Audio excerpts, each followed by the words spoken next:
Welcome to The Explainer. Today, we're diving into a case that just completely defies logic. I mean, picture this. There is security camera footage of a guy walking into a bar, but there is absolutely zero footage of him ever walking out. None. We're talking about the chilling, frankly impossible disappearance of Brian Shaffer. It's a mystery where a man literally seems to have vanished into thin air. So, let's just get right into the facts, shall we? Section 1. The impossible disappearance. Because, as you'll see, he never actually walked out.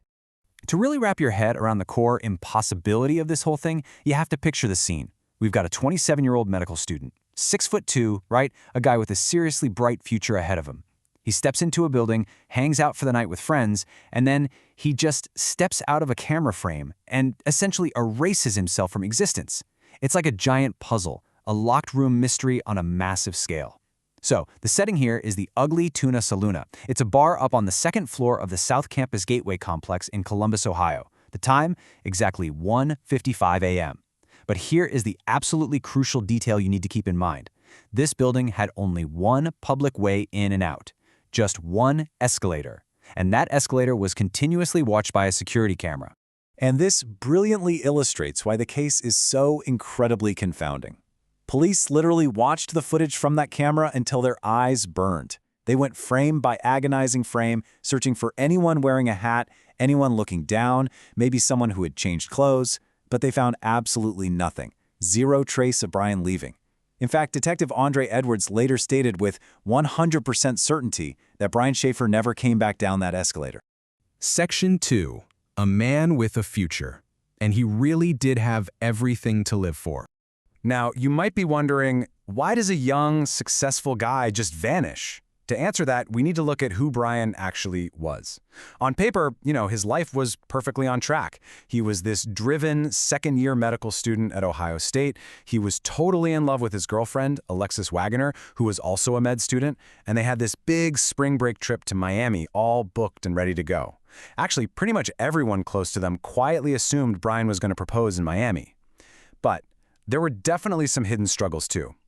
Just weeks earlier, Brian's mother had passed away, and that was a loss that hit him incredibly hard. Also, he secretly harbored these dreams of just quitting medicine altogether to move somewhere tropical and start like a Jimmy Buffett-style band.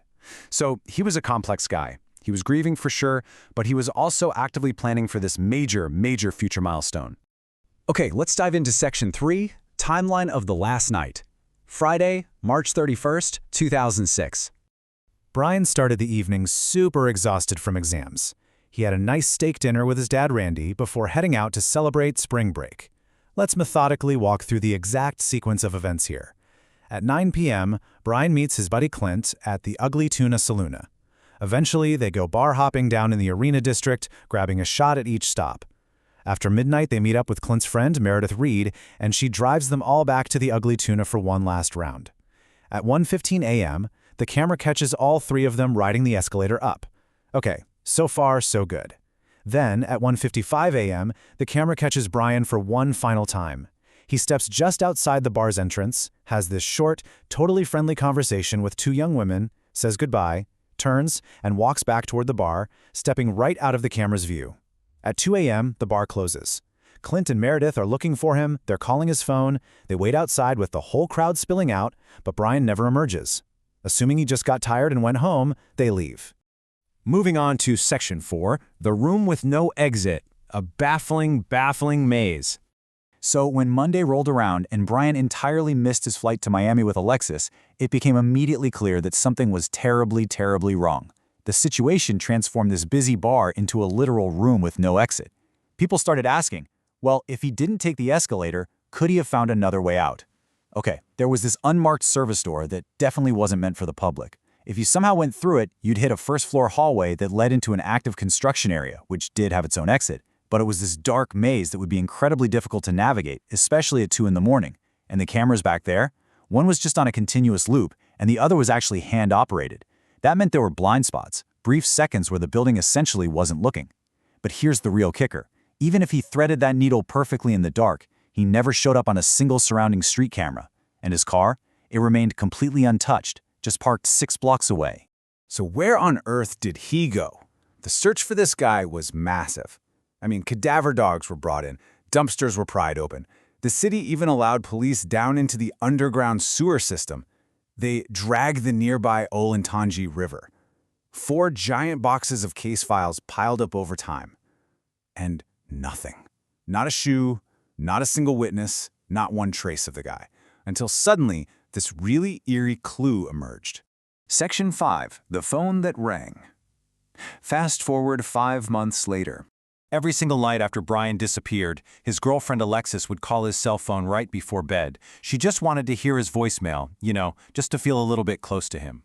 For months, she got nothing, just straight to voicemail. Then, one night in September, a full 5 months later, the phone actually rang. It rang 3 times before finally going to voicemail. Now, his cellular carrier completely dismissed it as a probable computer glitch. But here's the detail that leaves this lingering chill over the whole case. Around that exact time, Brian's phone actually pinged a cell tower in Hilliard, Ohio. That's 14 miles northwest of Columbus. It's a town Brian had absolutely zero reason to be in. So you have to ask yourself, was it just some weird network ghost, or was Brian's phone actually out there in the dark? Which brings us to Section 6, 3 theories 20 years later. So, the crucial point is, even 2 decades later, investigators essentially look at 3 leading theories that they still just cannot entirely rule out. Let's break them down impartially. Theory 1. He walked away to start a brand new life. Supporting this is the recent tragic death of his mom and those secret tropical dreams he had. However, the missing proof here is pretty glaring. I mean, he left his wallet, his ID, and his car completely untouched. Plus, a later message that supposedly came from him in the Virgin Islands, that was traced right back to Ohio. It was just a cruel hoax. Theory 2. Foul play or a tragic accident somewhere in those construction blind spots. Now, this perfectly explains the lack of camera footage, but it totally clashes with the complete absence of a body or any physical evidence after one of the most exhaustive searches in the city's history. And Theory 3. Someone knows more. Some members of Brian's family have openly suspected that his friend Clint Florence just went quiet. However, we must be absolutely, completely clear here. Clint Florence lawfully declined a polygraph on the advice of his attorney. Refusing a polygraph is not a crime, folks. His lawyers stated he cooperated fully right from the start, and he has never been charged with anything. Oh, and as a quick aside, investigators also thoroughly reviewed and completely dismissed that fringe, smiley face serial killer theory you might have heard about online. Over the last 20 years, this mystery has carried a truly devastating human cost. Brian's father, Randy, tirelessly lobbied for new missing adult laws in Ohio, and he actually got them successfully passed. But tragically, in 2008, Randy was killed by a falling branch during a freak windstorm. He was taken before he ever got a single answer about his son, and the years since have only offered false mirages, honestly. Like in 2019, there was this photo of a man in Tijuana that went viral, but facial recognition quickly ruled it out. Ultimately, this entire case comes back to just a few seconds of grainy security footage. A young man saying goodbye, stepping out of frame, and becoming an unanswerable question. Which leaves us haunted by the ultimate locked room mystery to ponder. Can a doorway really just simply hide a person, standing right there, and then just gone?